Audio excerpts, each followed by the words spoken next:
बिस्मिल्लाहिर्रहमानिर्रहीम। आज 13वां रमज़ान है हमारे कन 13వ रमज़ान మా జక్రన్పల్లి మండలంలో వైఎస్ నగర్ కాలనీ మస్జిద్లో ఇఫ్తార్ విందుగా నిర్ణయించుకొని మా గ్రామ ప్రజాప్రతినిధులకు మరి మా మిత్రులందరికీ ఆహ్వానించుకొని ఇక్కడ పిలవటం జరిగింది। ఇదే విధంగా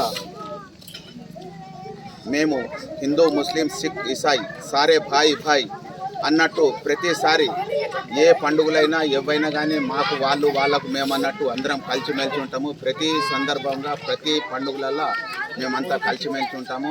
మా రంజాన్ పండుగలో మా ముల్సాబ్ కూడా ప్రత్యేకంగా ప్రార్థనలు చేసి కొన్ని సందర్భాలు మనం వింటున్నాం కాబట్టి మనం కూడా మన ఊరు కానీ మనం కానీ మన దేశం కానీ అందరం మంచిగా ఉండాలన్నట్టు రంజాన్ పండుగ పవిత్రమైన మాసం కాబట్టి దీంట్లో మంచి ప్రార్థనలు చేసి ఆ దేవుడు కృప వలన మేమందరం కలిసిమెలిసి ఉండి మా ఊరు మేము అందరము ఇలాగే ఉండాలన్నట్టు ఆ దేవునితో కోరుకుంటూ థ్యాంక్ యూ సో మచ్।